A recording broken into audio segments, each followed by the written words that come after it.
everyone. Hello. Okay. A couple of items for all of you at the top. As you know, the president is headed to the West Coast tomorrow, and I wanted to give you a quick preview of his first trip to Oregon and Washington. He will highlight the historic economic growth and nearly 8 million jobs created as a result of his and congressional Democrats' actions, including the American Rescue Plan and bipartisan infrastructure law, and his work to lower costs. He will visit the Portland International Airport tomorrow to highlight critical investments to ensure stronger, more resilient infrastructure, such as an earthquake-resilient runway at the Portland Airport, and to help lower costs on everyday items by ensuring goods can move faster and more efficiently. Governor Kate Brown, Senators Ron Wyden and Jeff Merkley, and Congressman Kurt Schrader will join the president at the airport. On Friday, he will mark Earth Day in Seattle, Washington, by speaking to the need to bolster our nation's resilience in the face of threats like wildfire and the need to rapidly deploy clean energy. He will be joined at the event by Governor Jay Inslee. The president will also discuss how he is fighting to bring down prescription drug costs, such as insulin, where he will be joined by Governor Inslee, Senators Patty Murray and Maria Cantwell, and Congresswoman Kim Schreier. The president will call on Congress to pass his plan to lower prescription drug prices and energy costs, but he's not waiting for Congress to act, and he will highlight recent actions he's taken to lower energy and health care costs and give families more breathing room.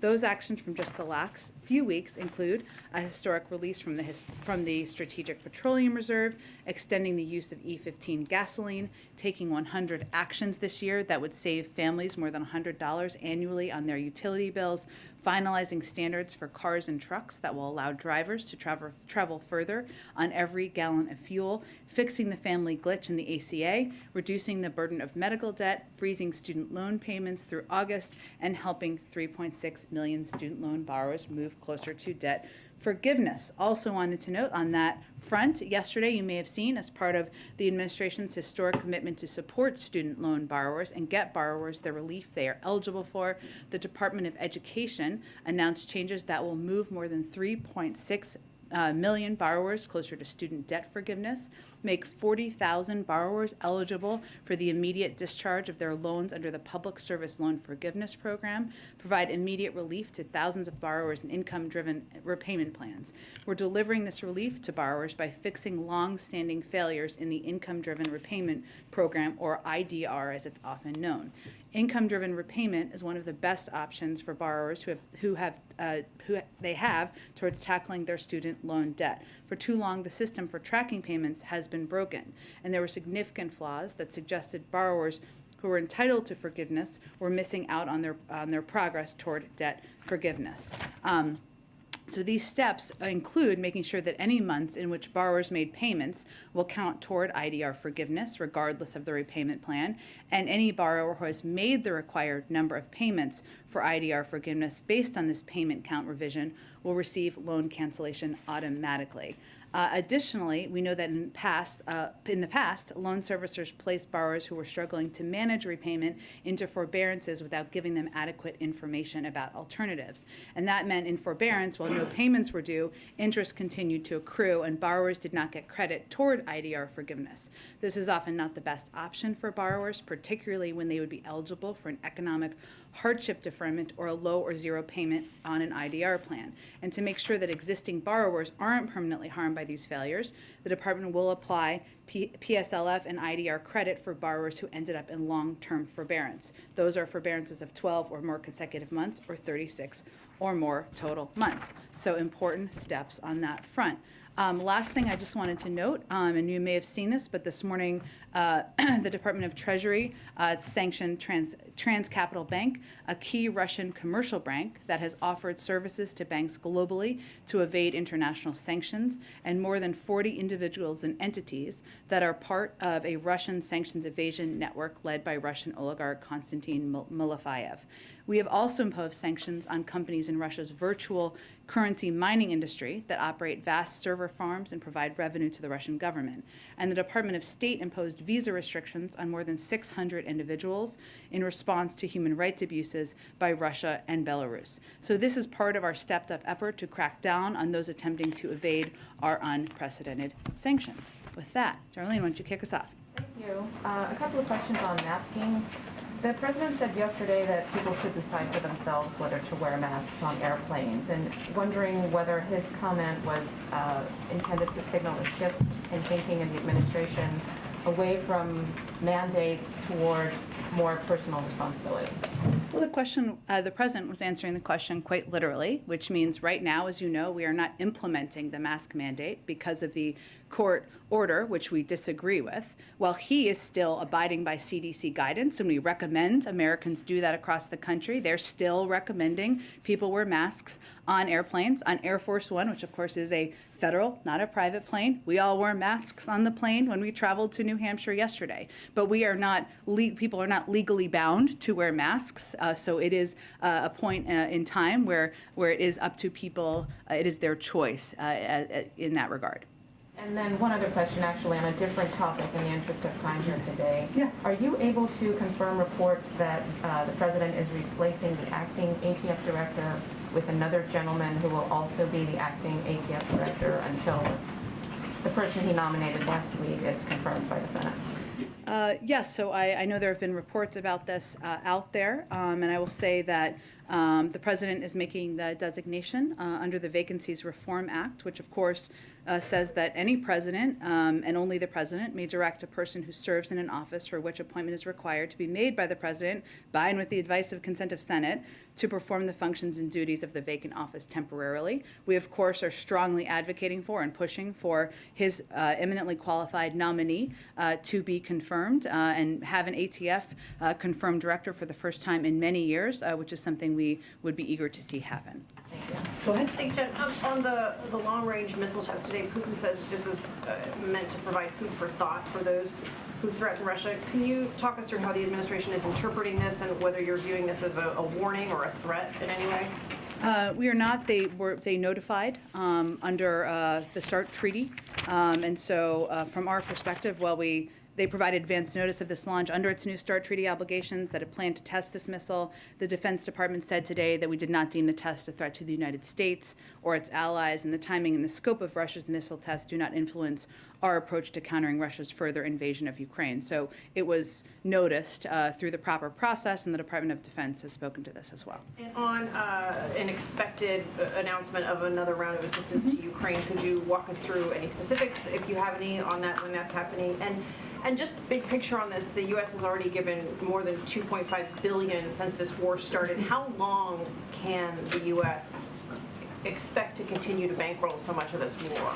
Well, okay, there's a couple questions there, so let me do my best in answering them.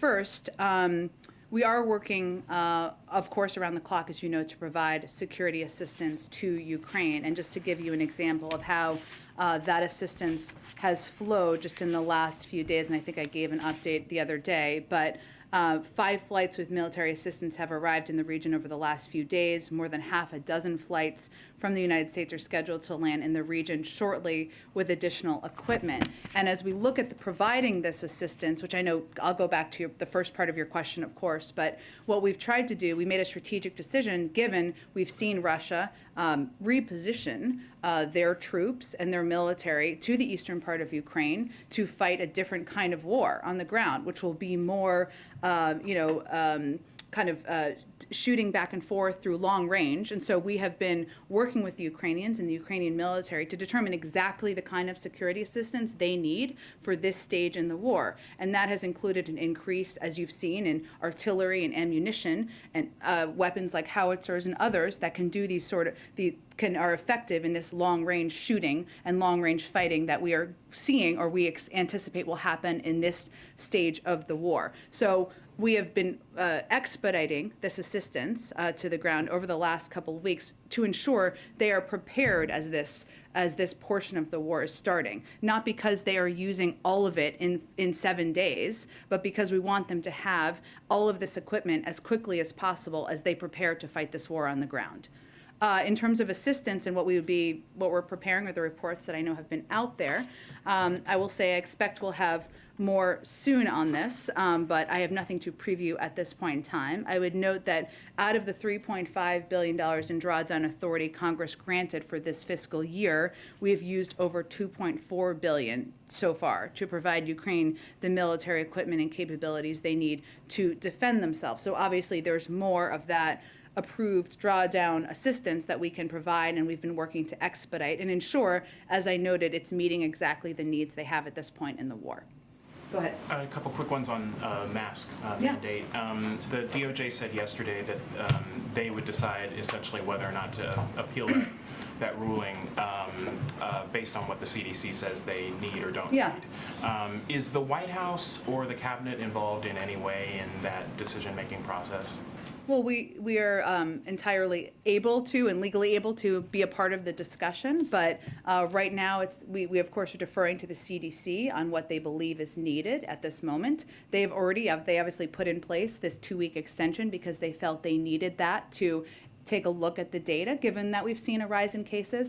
So we certainly anticipate to hear more from them soon on their ask for being able to have that time, which we think is entirely warranted. And the Department of Justice, as you noted, has indicated that they would appeal, not just because they think it's entirely reasonable, of course, to have this additional time to look at it, but because they think that for current and future public health crises, we want to preserve that authority for the CDC to have in the future. And then just when you said a moment ago that it literally is a personal choice as to whether people decide to put a mask on or not on planes, does that messaging still reflect a shift for you all and maybe to some degree a capitulation to just the mood of the public about wanting to be over this pandemic, or people who have politicized the wearing of masks in the first place? Well, first I would say we continue to recommend everyone wear masks on planes. What the president was speaking to is, of course, because we are not currently implementing the mask mandate, it is not a requirement, so people can choose, even as we recommend it. But to be clear, we are recommending everyone wear masks on planes. That is what the CDC is recommending. That is the public health guidance we are following. I would note, I know this is often said, and maybe some of it is because there was the video of people on planes, on one plane taking off their masks. Public polling does not actually show that there is a universal view of people getting rid of masks. That's not actually what public polling shows. Now, it doesn't matter to us because we are making our decisions based on public health and data and what the CDC is recommending. But that is not the universal view of the public. Go ahead. Jen, a Ukrainian commander in Mariupol is saying that his forces and civilians in the area may only have hours to make it out alive, and he has been making this direct plea to the president for the U.S. to somehow be involved in extracting people from the area. Do you know if that's a request that the president himself is aware of? And can you just walk us through, can the U.S. be directly involved at this point in making that happen, or helping to make that happen? Sure. We have certainly seen these cries for help and these asks for help. We certainly urge the Russian government to do the right thing, guarantee safe passage for any civilians or others who wish to leave the city. We also encourage them to allow deliveries of humanitarian aid, such as food and medicine, and safe passage for volunteers to help people in need. But I don't have any additional updates from here. And quickly on the president and whether he might visit Ukraine, you've obviously said a couple of times, currently there are no plans to do that. Yesterday, when he was asked, are you going, he said he wasn't sure. Is a trip completely off the table for now for him? Nothing has changed in our assessment. I would also note, as I've said in here before, if anyone were to visit Ukraine from the United States, it's not something we would announce in advance, confirm in advance, give details on who, if, and when, because of security reasons. And that's something I think anyone who's traveled to a war zone with a president or a vice president or anyone is quite familiar with that policy. So when he said he didn't know, was he trying to indicate that nothing has changed on our plans? I have one more question. There are obviously so many horrific images coming out of Ukraine. There are very readily available photographs, videos of civilian deaths. as we enter the third month of this conflict, can you walk us through, give us a sense of how the president himself has been sort of processing these images? Who does he talk to? What does he lean on as he processes images that, coming from what he himself has called a genocide? Yeah, look, I will say that the president is processing these images as many Americans are, with horror, with sadness, with fear for the people of Ukraine, for the families, for the children, for innocent civilians who are at risk. It is obviously this conflict is consuming a great deal of his time, as much as he is working on a range of other priorities here. But he is consuming them as many people are, as I am, as many of you are, as Americans out there watching all of your networks are. It's emotional. It is. Watching some of these images is very raw for people, including the president, because you're seeing people suffering at the hands of a dictator who is brutally targeting civilians. Go ahead. A few on Ukraine for you. The fact that the U.S. is committing heavier weapon systems than it did initially indicate that there's less, at least in the assessment of the United States, less risk of retaliation from Russia now? The types of weapon systems we're providing are really a reflection of the conversations happening with the Ukrainian leadership and military about what they need in this stage of the war. And because this stage of the war is different, because it's going to be more on the ground and more kind of back and forth long range fighting, there's different kinds of weapons and systems they need. More artillery, more ammunition. It's a different war than it was when they were in the western part of the country. It said earlier that that the government's continuing to monitor that whatever is sent over is meeting the needs of the war. How exactly is that monitoring happening? And inevitably there are going to be a lot of questions about how was the money spent, who did the equipment get in the hands of, how was it used? It may not be the next few weeks, but this could be over the next several months or years of, was this worth it? Was it worth the cost? How exactly is that being done now? Well, look, I think that if you ask most Americans, if you ask members of Congress, if you ask most people in this country, what's important to do now is to equip and provide the type of support, assistance, including military equipment, to help them continue to fight and win in some cases, as they did in the Battle of Kyiv, this war. That is our focus. Obviously, we coordinate very closely with them, but we provide them the assistance to distribute amongst their military.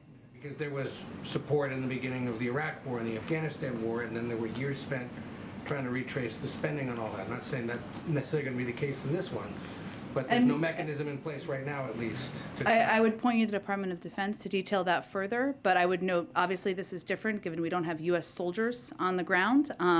Obviously, equipment, ensuring we're reducing waste, fraud, and abuse is important to the president, but it's a different kind of war for a range of reasons. Given that Russia has conducted an ICBM test, is there any plan to reschedule the one that we canceled back on April 1st? That's not something we would preview. Okay. And what's the latest on the reported chemical weapons attack in Mariupol? Did the Russians use chemical weapons? There's no new assessment from here. Do we have any sense of when or how much longer that would take? I don't. I mean, what we talked about at the time, and I know my colleagues at the Department of Defense and State also referenced, is we don't have a team on the ground. It is difficult to assess, so it is something certainly we continue to work to do, but we don't have any additional updates or confirmation. Go ahead. Thanks, Jen. I have a question about marijuana policy. President Biden, as a candidate, promised to decriminalize marijuana. When is that going to happen? Well, the president continues to believe that no one should be in jail because of drug use. I don't have an update here. We are continuing to work with Congress, but what I can say on marijuana is we've made some progress on our promises. For instance, the DEA just issued its first licenses to companies to cultivate marijuana for research purposes after years of delay during the prior administration. This is a key step in promoting research because it broadens the amount and quality of cannabis available for research purposes. Additionally, the president's continuing to review his clemency powers, which is something he also talked about on the campaign and certainly remains committed to taking action on. So he remains committed to what he said during the campaign, that people charged with marijuana-related offenses, number one, everybody gets out, record expunged. Well, again, he's reviewing his clemency powers. That's exactly what that looks like. I don't have any updates or previews beyond that, though. Okay, and a question about immigration. Does the president still have confidence that the vice president can get to the bottom of root causes of migration? He absolutely does, and is grateful for her work in doing exactly that. Why? Why does he have confidence, or should I give you an update on a couple of the things we've done? What gives the president confidence when he sees that March 2022 has 28% more migrant encounters at the border than March 2021 when she got this assignment? Well, you asked me about root causes, right? So let me address that first, and what the vice president and other members of the administration who've been working with her have been doing. So we've been working with source and transit countries in the region to facilitate the quick return of individuals who previously resided in those countries, as well as to stem migration in its state. Some of that is getting agreements with partner countries on migration-related matters, and that's something that the vice president has been deeply engaged with. I'd also note that Secretary Mayorkas, who of course has worked with her on this, traveled to Costa Rica recently, where he joined the president of Costa Rica in announcing a bilateral migration agreement outlining our shared commitment to both manage migrant flows as well as to promote economic growth in the region. And we also are maintaining a close partnership between the government of Mexico and the United States to stem irregular migration. So what addressing root causes means is working with countries in the region to take steps to have partnership, be able to have people sent back to the region as needed. And then the last one on this, is the president, or are you guys having discussions with advisors about delaying the removal of Title 42? Well, I would again remind everyone, because you gave me the opportunity, so thank you. Title 42 is not an immigration authority. I will get to your question. I promise, Peter. It is a public health authority. Congress gave the CDC authority to make determinations about when it should be lifted. So right now, we are planning and preparing for the end of Title 42 enforcement on May 23rd. But I would say that there are a range. The president agrees that immigration in our country is broken. It's a system that is broken. There are a range of ideas out there in Congress, Democrats, Republicans, others, some who support a delay of Title 42 implementation, some who strongly oppose it. And there are a range of other ideas of reforming our immigration system. This would all require congressional action. We're happy to have that conversation with them. Go ahead. Along the Title 42, excuse me, sorry, it's allergies. It's so. okay, we understand. Good. We understand. We've been reporting that the administration is projecting a big budget shortfall for ICE and CBP should Title 42 be lifted. Is there a plan for how to get additional funding that's going to be needed to handle immigrants coming into the country? If that Title 42 is lifted, will you need funds for Congress? Can you divert funds from somewhere else? What's the thinking? So what DHS said last month is that they expect the current funding levels will not be sufficient to meet operational needs, but they have a number of options available to secure the resources required to implement our comprehensive strategy. This includes reprioritizing and reallocating existing funds, requesting additional support from other federal agencies if necessary, engaging with Congress on that discussion. And I would note that as a part of this, as we prepare for the implementation of the end of Title 42, there are a range of steps that we've been taking to prepare for that, including surging resources, deploying resources to address increased volumes. That includes moving officers, agents, DHS volunteer force, personnel to rapidly decompress points along the border and more efficiently process migrants. It also entails the deployment of COVID-19 mitigation efforts, including the continued use of PPE, providing the COVID-19 vaccines. It also includes expanding these efforts to cover migrants in CBP custody. So point is, there are a range of steps in this comprehensive plan that I know Secretary Mayorkas is testifying today on the Hill, and I'm sure he'll be testifying more in the future. But what they said at the time when we announced this was that we expect current funding levels would not be sufficient. There are a range of ways to address that, and we're working on exactly that. And if, because we're just about a month away from this being lifted, if the administration doesn't feel like that plan is in place yet, would that be a reason to delay lifting Title 42? Well, we've proposed a plan. So that's a plan that is being implemented. In terms of any ideas to address immigration, including any delay of Title 42, that would require congressional action. So, go ahead. More than 3,000 Ukrainians were processed along the southern border, people who had flown to Mexico to try to get into the U.S. That's a big leap over February. That number is expected to increase. Does the administration have any plans to announce a program that would make it easier for Ukrainians who already have family ties in the U.S. to be expedited into the U.S.? We are working, so we've obviously announced, the president has announced plans to accept 100,000 Ukrainians into the United States if they want to come, of course. We're working to finalize the details of that. Of course, right now, we are still, as you all know, as we've been talking about, implementing Title 42, no matter what country you are coming from, whether it's Ukraine or any other country in the world. Sure, but is there anything immediately in the works for a program similar to that to be Well, no, the president announced a few weeks ago plans to welcome 100,000 Ukrainians, right? So it's just the details of how that program will work. I understand why you're asking. We just don't have the final details yet. But on supply chains, Yeah. millions of people in China are on lockdown. Experts are sounding the alarm for what that could mean for further crippling supply chains, which already are already under strain. Is the administration concerned? How concerned is the administration about what that could mean for Americans waiting for goods here in the U.S.? Is there anything that the U.S. can do to mitigate that? Sure. So this is a very fluid, and I think you're talking about the lockdown around Shanghai, right, and the impact. So it's a very fluid situation, obviously. There's some uncertainty surrounding the impacts of China's lockdown on our economy. We are in close contact with key actors in the supply chain, including the ports of Los Angeles and Long Beach. We're not seeing currently, according to the Port of LA, any slowdown in ships coming from Asia, but we're going to continue to keep our eye on that. What we've seen happen within China is moving of the manufacturing of some of the goods, semiconductors, consumer electronics, et cetera, that are typically come from Shanghai to other hubs, moving them around to see if they can keep the manufacturing up. And they've also moved ports and moved around where the goods are going from in ports there, which may be why we haven't seen a reduction in goods coming from Asia. The last data in terms of Chinese exports we have is from March, because it's not yet the end of April, and that showed a 15% increase from last year, but we'll have to look at the April data when it comes out in May. Go ahead.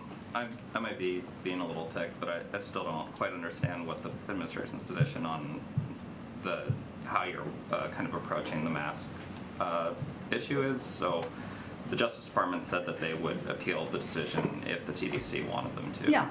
The CDC has said that they wanted masks. They still think masking is important and that they had that policy in place. So I don't understand why the Justice Department is not immediately appealing it, and especially seeking an emergency stay to potentially keep this in place while the CDC continues its sort of broader evaluation. Sure. Well, I don't even play a lawyer on TV, so I won't get too much into legal strategy. But what I will tell you is the CDC, obviously, as you noted, called for this extension because they wanted to look at more data. So I think we can all expect they're going to continue to want it. The Department of Justice is just waiting for that kind of final comment to take action in appealing. They said they would appeal. In terms of when they will appeal, I'll leave that to them to speak to. Why not a stay or an emergency appeal? They can speak to that. But what I would note, the objective here is of course to appeal the 15-day extension, but also to preserve the CDC authority over the long term, because as we've noted from here, we expect there to be ups and downs in the pandemic, and we certainly want the CDC to continue to have this authority. So, and I guess plain English, if the CDC determines at the end of that 15-day review period that they already had undergoing that they wouldn't continue the mask mandate, then the Justice Department will not pursue this appeal. I would expect you'll hear from the CDC very soon, and I don't think it's at the end of 15 days in terms of their expectation and ask for an appeal. On Title 42, you kind of floated congressional action out there, and this is pertinent because Title 42, I think, was a key part of in scuttling the negotiations over COVID money. And so what I'm trying to, I think, the question I'm curious in is if you're signaling a sort of willingness by the administration to negotiate over the lifting of Title 42 as part of trying to get that COVID package across the line, and if not, or if so, do you have any sort of update on the strategy there? Because you were certainly banging the drums about how important it was before Congress went away, and they're coming back soon. We're still banging the drums about the COVID money. I promise you. I was just making clear, because I think there's been some confusion about this, that well, the CDC has the authority, right, to determine when when the conditions exist to lift Title 42. That was given to them by Congress. If Congress were to want to extend that, they need to take action. It's not a executive authority from the White House. So the president would be open to legislation that provided COVID funding, but also extended. We're not in any way there, so I wasn't going there. I was just conveying that, as you know, there are strong views on a range of immigration issues and proposals in Congress, right? I'm not telling something you don't know. There are some people who would like to see it extended. There are some people who definitely would not. And so I'm not making a prediction of the future, only conveying to you what authority would be required, what the process would require. Would the White House support the bill that Senator Sinema is bringing forth, which is working to extend Title 42 until there's a plan in place? Just public health emergency. I don't have any prediction of that. The president has proposed, put forward, called for immigration reform, something he did on his first day in office. We're happy to have a range of conversations with members about a range of ideas, but I just wanted you to note what authority would be required, or how the process would work. Go ahead. Two things. South Korean media is reporting that President Biden will visit the country next month, May 20th through the 22nd. Can you confirm that? I don't have anything to confirm yet on the trip beyond what the president himself has already confirmed, but we will have more to say soon, I'm sure. All right. And on COVID-8, I'm wondering if the administration has sort of a drop-dead date by which Congress has to give them the additional funding. I know you've talked about it.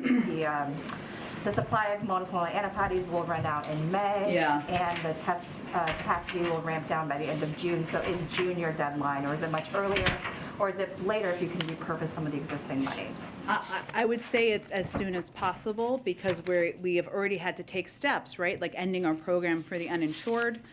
We haven't been able to make purchases that we would normally purchase to get ahead. I mean, even on monoclonal antibodies or some of these treatments, some of them take months to make. So it already puts us behind where we need to be and want to be in planning.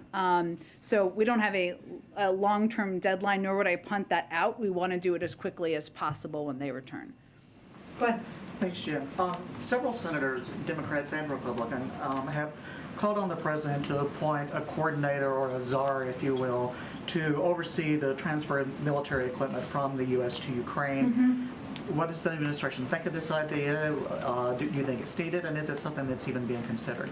I don't have any personnel updates. Obviously, ensuring that it is, and it kind of goes back to Ed's earlier question, that it is done effectively, efficiently, quickly, is a priority for the president. But I don't have any personnel previews or updates at this point in time. Go ahead. Jen, two questions. I wanted to ask you about the concept of athletic boycotts to deal with Russia, and if this is something that the administration supports. I sure you saw some of the news that Wimbledon decided to ban athletes from Russia and Belarus from competing in the tournament, and I'm just curious if the administration believes the athletic boycotts are a good tactic to use. We've seen 600, if not more, companies, private sector companies, pull out voluntarily, I think, their investments in Russia. I don't think we have a policy specifically on athletic events at this point in time. I'm happy to check. And then also, there were reports that Treasury Secretary Janet Yellen and some other U.S. officials walked out of G20 meetings when Russian officials began speaking. Could you just explain a little bit more about why they took that move, and is it a move that we could anticipate President Biden making himself? Well, the president and Secretary Yellen have both said that we can't have business as usual at the G20 or in a lot of these international forums as it relates to Russia. And she and the Treasury team made clear that she was planning to participate in some and not other meetings, which certainly is something we support. The president also has conveyed he doesn't believe that that Russia should be a part of the G20. That's now 6 months away in terms of his participation. So I can't make a prediction of what actions he may or may not take, but certainly we support her steps, and it's an indication of the fact that President Putin and Russia has become a pariah on the global stage. Go ahead. Thank you, Jen. Just today, Russia issued another warning about consequences of Finland and Sweden joining NATO. Do you have a response? Well, the decision of any country to join NATO is up to that country and NATO to make a determination about, and certainly that's the case here. We strongly support NATO's open door policy, and I'm not going to indulge Russia's saber rattling. Go ahead. Thank you, Jen. Just to zoom out a bit on the Ukraine aid and the policy towards this war. The President of the European Council, Charles Michel, was there today in Kyiv, and he said, quote, which was unusually clear, I thought, said, "You are not alone, we are with you, and we'll do everything which is possible to support you and to make sure that Ukraine will win the war." Is it the policy of the United States that Russia should not only lose, but be seen to lose this war? Is that like a strategic goal? I think we've been pretty clear that we're going to do everything possible to make sure President Putin and Russia recognize this is a strategic loss, that the president is a pariah on the global stage. Now, when you have a country that has lost as many people as Ukraine has, millions of people have been left homeless, I don't know if that feels like a win to them, but I think it's also true that the Ukrainians have clearly won the Battle of Kyiv. They have surpassed the expectations of the world in terms of their ability to fight back against Russia. And Russia has not only become a pariah on the world stage, but they have effectively united NATO, effectively driven countries to desire and interest in joining NATO, have united the West in a way that has never been their objective, while also their economy is crumbling. So, that is all a victory in terms of isolating Russia. Okay, but is the concrete goal of the aid that's going there? Now we're talking about artillery and more. Is the goal a battlefield defeat for Russia, ultimately? Not a compromise, not no gray areas. Just. We're doing everything we can to equip the Ukrainian government, Ukrainian leaders, to effectively fight back in this military battle. Go ahead. Thanks, Jen. Just to go back to the mask ruling, you mentioned some of the videos that we saw, but it certainly did prompt some very abrupt changes on Monday after it came down, passengers being told mid-flight to take their masks off. Can you share more about what the president's personal reaction was to the decision, to how it came down, and what unfolded over those couple of hours and the stories we're hearing about some of those flights? I'm not sure we have a story here about some of those flights. That we're hearing now about parents talking about being on a flight with their kids and then being concerned because they were mid-flight. But just what was his reaction to the decision and what happened then over the next couple of hours on Monday? Well, we obviously didn't expect the decision because we wouldn't have known in advance how a court would act. And we disagreed with the decision immediately. So the immediate steps were to determine what power we had to respond to that. Obviously, that came in the form of the Department of Justice, came in the form of the CDC acting and putting out the statements that they did. But we also don't take photos of flights as data about how the country reacts to issues, as whether they're ripping off their masks or not. I mean, our focus here was seeing what power we had to preserve what we felt was in the public health interest of the country. The president's COVID advisors concerned that there could be an increase in cases, a spike in cases in the coming weeks because specifically the mask mandate being lifted. Well, I'm not going to make a projection of that because I'm not a doctor, and certainly I can check with our health team and see if they have any predictions of that. Obviously, they wanted more time because they've seen rising cases, and they feel it is in our interest to preserve the mask mandate, even for that short period of time, or have the authority moving forward in case cases go up, and we needed to take that step in the future. But I don't have a prediction of rising cases. I would point you to the CDC or other health officials. Go ahead. Jen, there are reports that Mexico media is stating that the Mexican government has decided to dismantle a binational police group that was fighting Mexican cartels or drug cartel operations down there. I wonder if the administration is aware of that and if you have any reaction to that. I'm happy to check with our NSC team and see if they have any specific reaction. Go ahead. Thanks. First of all, on Israel, does the administration have a reaction to the recent deadly clashes in Israel with Palestinians? Does it change your stance on the Abraham Accord, or do you have a different view now on how to achieve peace in that region? We are deeply concerned by the recent violence in Jerusalem, at the Temple Mount, on the Temple Mount, and across the West Bank. We also strongly condemn the recent rocket attack on Israel. We continue to call on all sides to exercise restraint, avoid provocative actions and rhetoric, and preserve the historic status quo of the Haram al-Sharif Temple Mount. We also continue to urge Israeli and Palestinian officials to work cooperatively to lower tensions and ensure the safety of everyone. And we, of course, continue to closely follow the situation on the ground and stay in touch through diplomatic channels. Does it change your stance on the Abraham Accords, or? There is no change on our stance. As you know, administration officials are meeting with Cuba to discuss maybe including them again in migration policy. What might that look like in the future, and is that a possibility? Well, I would say that we see these talks as pretty standard. The migration talks provide an opportunity for discussions on migration issues between Cuba and the United States, and they're part of regular order meetings continuing over nearly 30 years of engagement with Cuba on migration matters. We maintain these in order to discuss safe, orderly, and legal migration. That remains of primary U.S. interest. So beyond what they will look like, I mean, to us, this is just a standard operating process and discussions that have been happening over the course of many years. The last ones were, of course, in 2018. And finally, just on some of the munitions being sent to Ukraine, how does the administration justify sending Claymore munitions, which critics say are quite dangerous and in their anti-personnel mine form have been banned by 160 countries, including Ukraine? I'd point you to the Department of Defense to speak to any specifics of the military equipment or assistance we're providing. Obviously, we're providing this to a country that is facing an invasion by Russia that is targeting their civilians and their people, and this is meant to effectively help them fight that war. Thanks, everyone.